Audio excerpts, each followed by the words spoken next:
Welcome yet again, new mech warriors, to our third video in a series introducing new players to the major forces of BattleTech.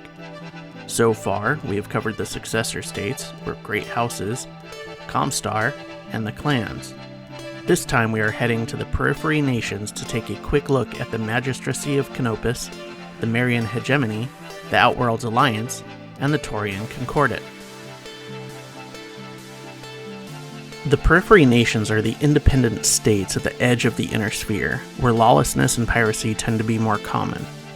Ultimately, these nations are not controlled by any of the successor states and have no interest in ruling over them. This is the Wild West of the inner sphere, where nearly anything goes. As mentioned in the previous videos, there is absolutely no need to choose and paint up your forces as a canon faction for gameplay purposes. It is perfectly acceptable to paint any of your units however you like. These forces are just for inspiration, fun, and flavor. Also, to be consistent with our previous videos, we will try to stick to information relevant up to the clan invasion era.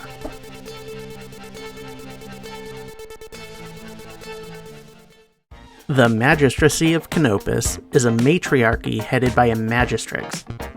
Long ago, only women were allowed political positions, but over time, men have been allowed more and more entries into political office.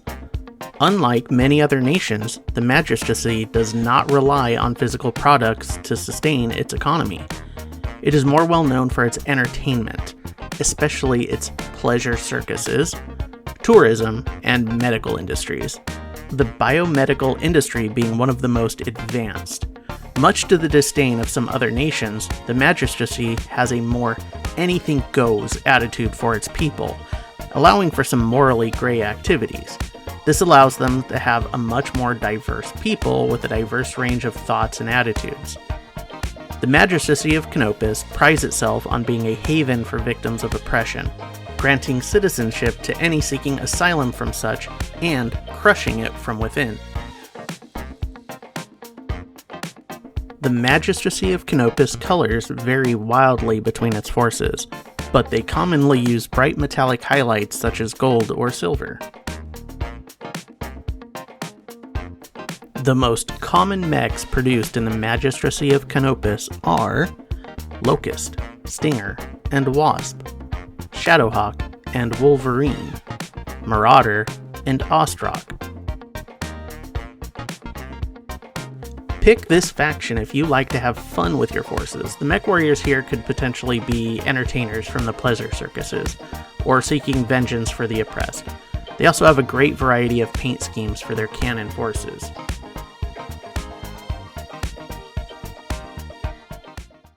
The Marian Hegemony is a dictatorship heavily influenced by the Republican period of Rome, and is ran by a Caesar. The people of the Marian Hegemony fall into three different hereditary social classes: patricians, plebs, and slaves. Patricians, or landowners, and plebs are considered citizens and may vote and serve in the military. Slaves are not considered citizens and they have reduced rights and unique obligations.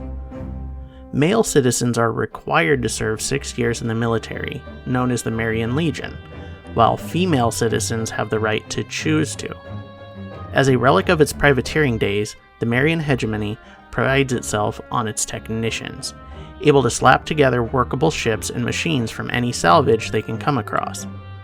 Other well-known industries here include mining and refining, petrochemicals, agriculture, and entertainment inspired by ancient Rome, such as to-the-death gladiator fights with battle mechs. Their entire society and culture is inspired by Roman stylings. The most common Marian Hegemony colors seen on their units are dark gray to black, midnight blue, and white. The most common mechs produced in the Marian Hegemony are, well, rather than having many battle mech factories, the Marian Hegemony specializes in salvage and refits. Many of their battle mechs would come from leftovers from battles or trade and modified for their own use. Pick this faction if you are inspired by their Roman Empire leanings mixed with a scrappiness unique to the Marian Hegemony.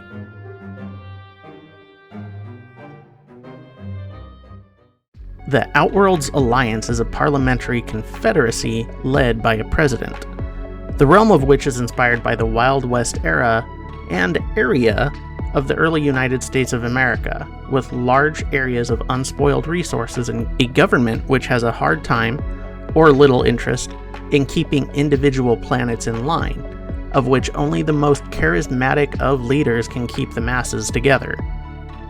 Military-wise, the Outworlds Alliance keeps it light, focusing more on aerospace fighters rather than battle mechs. In fact, they pride themselves on their ability to perform work with their bare hands instead of relying on most modern-day technologies, as other nations do. This pride is set on a spiritual level known as the Omnis. Members of the Omnis believe advanced technology pull us further away from God. The Outworlds Alliance regularly paints light blues and grays on their units. The most common mechs produced in the Outworlds Alliance are Nighthawk, Locust, and Stinger. Merlin. Pick the Outworlds Alliance if you are inspired by the idea of a rich and undiscovered land and the potential it brings. Or perhaps you might like a force which rejects most modern technologies and the challenges that may bring.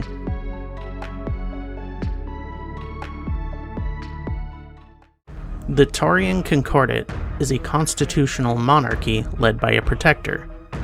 Each world is free to choose the shape of their local governments if they keep a working relationship with the protector and the Concordat. They find great value in liberty and still remember a time when it was taken from them by an oppressive Terran alliance hundreds of years ago, and have kept an antagonistic relationship with the Inner Sphere since, leading to a fierce independence and paranoia.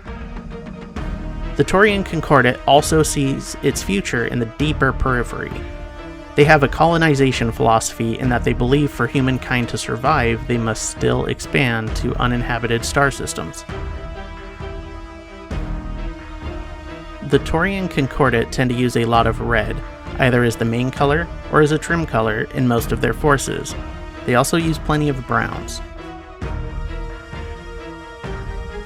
The most common mechs produced in the Taurian Concordat are Locust, Stinger, and Wasp, Shadowhawk, Griffin, and Marshal, Thunderbolt, Warhammer, and Marauder.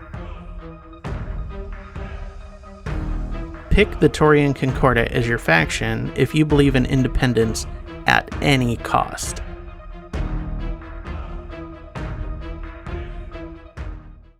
That does it for our coverage on the major Periphery States. There are many more smaller states, so please check out some of the other BattleTech supplemental books to get further inspiration. Even more so than most other factions, Periphery States seem to come and go, so pay special attention to the eras in which they existed, if you care about that stuff. Also, there's a lot more information out there about these factions. As before, this list is a very macro view, just to give a quick idea to new players on the feel of these factions, trying to stray away from the stereotypes placed upon them by the player base. Anyway, thanks for watching. If you enjoyed this video, please hit that like button and consider subscribing. You all take care now, and we'll see you next time.